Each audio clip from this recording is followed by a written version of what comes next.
A partir do momento em que se dominou a tecnologia de produção de filhotes, se possibilitou a engorda. Só que a hora que o pessoal começou a engordar esse peixe, intensificar nos seus processos de produção, começaram a surgir os problemas.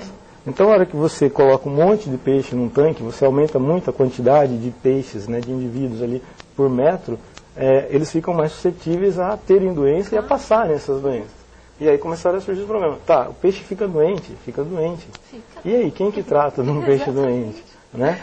Peixe morre por causa de doença, peixe morre, né? Por causa e até que ponto essas doenças são transmitidas ao ser humano. Bom, exatamente. E esse resumo, é tudo muito rápido, e é o que eu disse, né? São temas incríveis e que requerem mesmo muito tempo, e nós teremos, felizmente nós teremos, hoje aqui é só uma abertura nesse assunto, só para a gente entender e situar o nosso público, né, porque, como eu disse, o público é muito variado, e fica até uma sugestão aqui para as crianças, adolescentes. Esse é um trabalho maravilhoso de pesquisa para vocês entenderem, até fazerem uma comparação, né, com esse cenário, assim como a agricultura, né, assim como a pecuária representa muito para o nosso país, até que ponto a piscicultura também pode representar. Então aqui foi uma pequena introdução para nós contextualizarmos agora o que é feito em Marília, na Unimar, na Universidade de Marília, e aí sim nós vamos entender, né, porque não dá para fazer tudo. Começa já com, vamos focar na piscicultura, porque se formos pensar na aquicultura, aí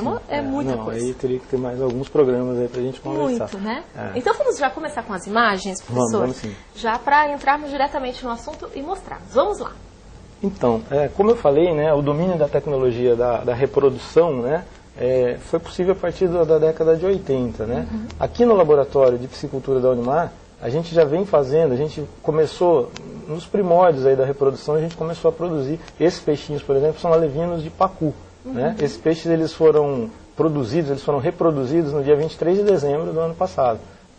Foi eu e mais 2 alunos que fizeram essa desova lá no setor de piscicultura.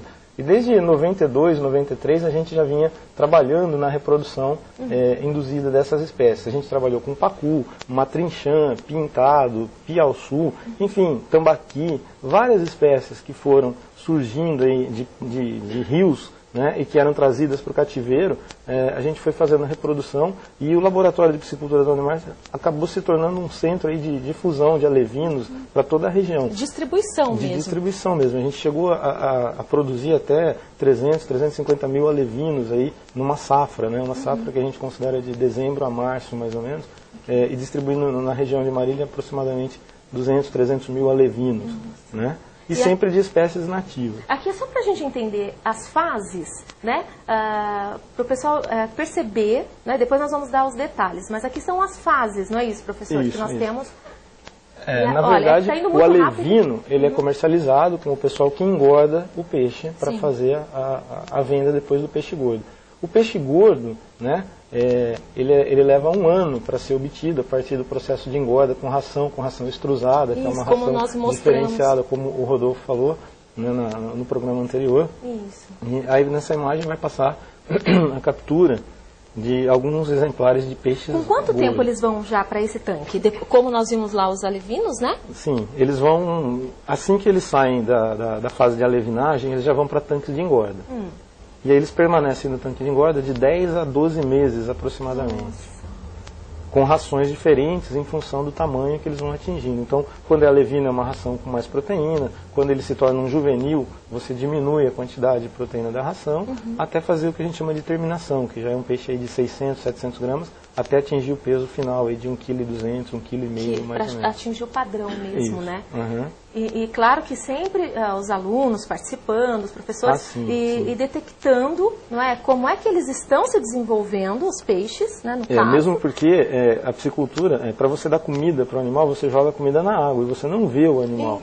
Então você tem que estar sempre fazendo o que a gente chama de biometrias, né, passar a rede, capturar um lote, pesar e ver se ele está comendo a ração, se ele está ganhando peso, se está acontecendo do jeito que você espera. Exatamente, a gente trabalha tudo com média, muita conta em cima, né?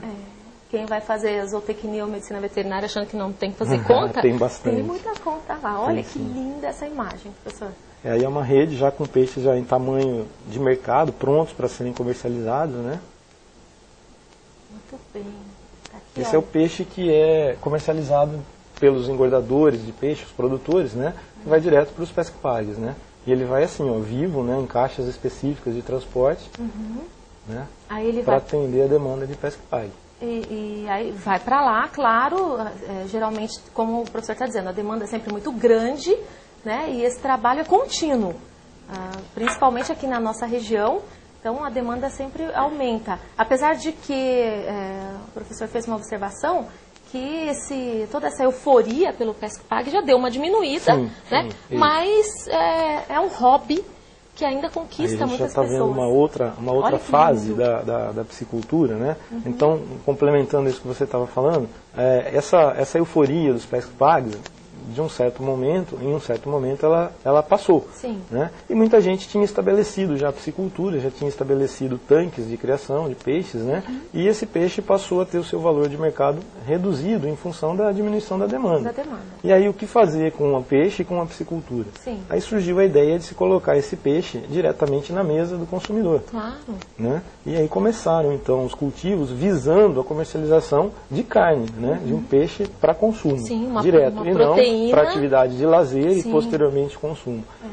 Aí nesse aspecto surgiu uma outra espécie, uma espécie que já está bastante adaptada no Brasil, foi introduzida no Brasil já há muito tempo, que é a tilápia do Nilo. Que está aí uma curiosidade, né? Porque a gente ouve tanto falar em tilápia, você fala, o professor me falou lá quando eu acompanhava a gravação, o peixe exótico e tal.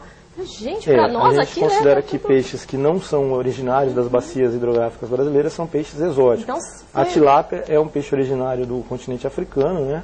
Tilápia do Nilo, né? E ela veio ocupar um espaço muito importante na piscicultura nacional por conta de algumas características zootécnicas bastante importantes. A primeira delas é um peixe de ciclo mais curto. Ela pode ser engordada em 4 a 6 meses de cultivo, né? Ao passo que as demais espécies, pelo menos 12 meses de cultivo.